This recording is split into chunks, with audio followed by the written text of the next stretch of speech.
Let's do a slightly more subtle example of the kinds of things we've been discussing here today. Let's try to integrate the function 1 over the square root of 20 plus 8x minus x squared.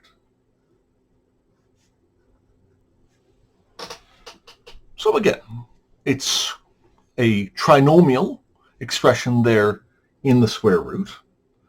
It's quadratic, but it's got that linear term plus 8x. So if that wasn't there, this would definitely be an arcsine type integral, but it is there. We can't ignore it. We have to deal with it. Again, the way we're going to deal with it is by completing the square. So we're going to take that expression, 20 plus 8x minus x squared.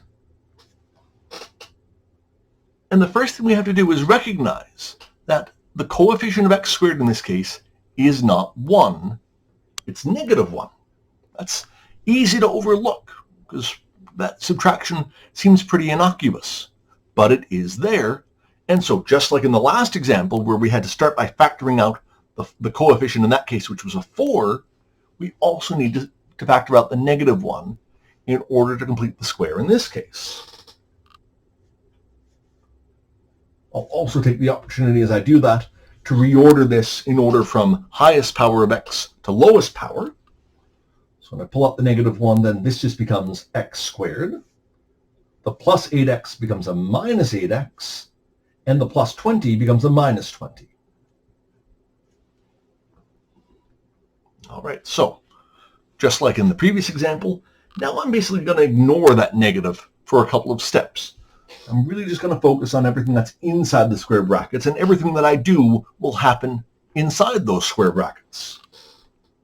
So again, I'm going to section off the x squared and x terms. And I'm going to focus in on that coefficient of x, which in this case is now negative 8. Half of negative 8 is negative 4. Negative 4 squared is positive 16. And so I'm going to add 16 inside the round brackets and subtract it again outside the round brackets, but still inside the square brackets.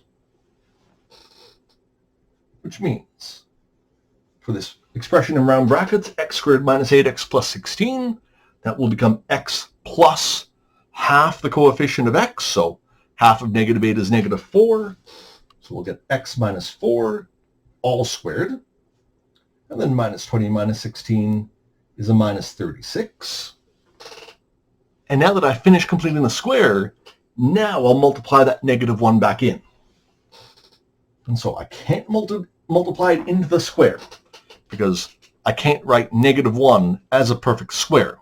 So that's going to stay a subtraction. So I'll have minus x minus 4 all squared plus 36, or why don't I just reverse the order of the terms again to write that a little bit more naturally as 36 minus x minus 4 all squared.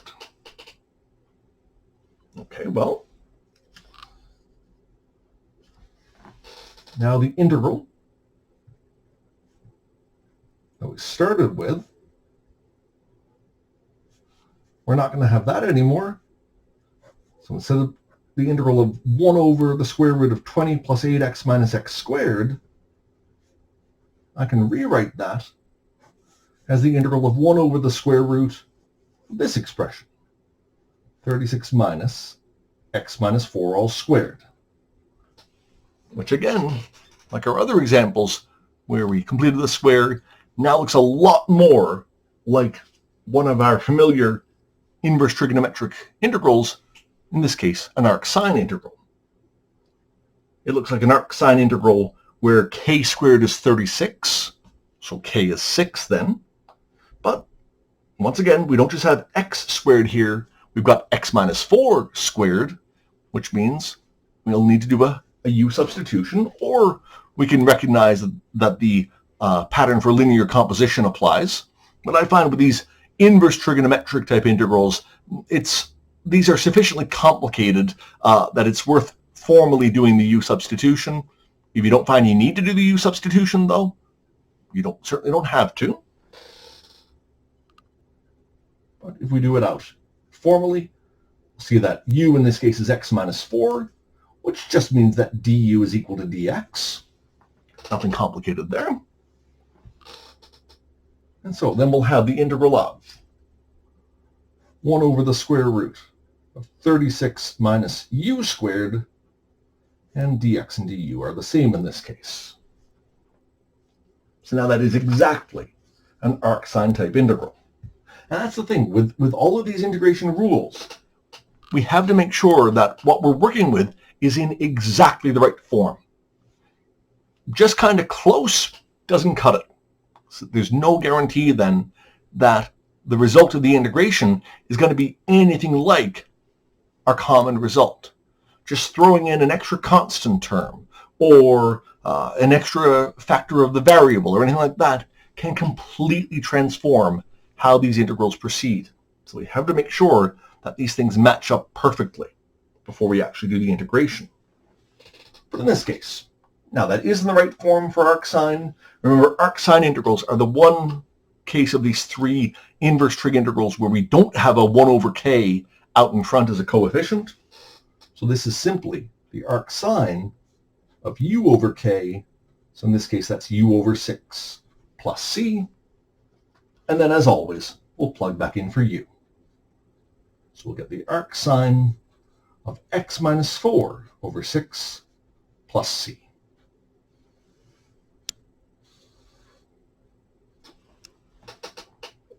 All right. So there's a few examples of how we deal with integrals that seem like they're inverse trigonometric type integrals, but have this linear term present in the denominator. Complete the square, and then typically we apply something like a u substitution to finish the job. At the start of our last lecture, when we were discussing how we really only need arcsine, arctangent, and arcsecant to emerge from the process of integration, I did mention very, very briefly that that was mostly true, that it wasn't universally true. So before we finish off section 1.3, let's look at one scenario where we actually will have an arc cosine or an arc cotangent or an arc cosecant coming out of the integration process. These are rare. Very rare, very rarely.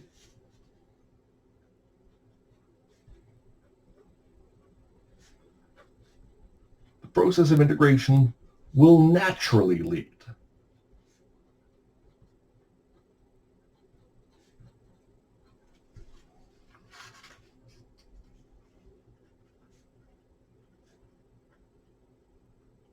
to an arc cosine, arc cotangent, or arc cosecant function. And I say naturally because there has to be an obvious reason for that to happen. Certainly with all the types of integrals that we've been dealing with today, we could have written them in terms of arc cosine or arc cotangent or arc cosecant. But why? Why make things more complicated? Why throw in less common inverse trigonometric functions without any good reason? And so in particular, the most common scenario where we'll see this is if one or more of them is already present in the integrand.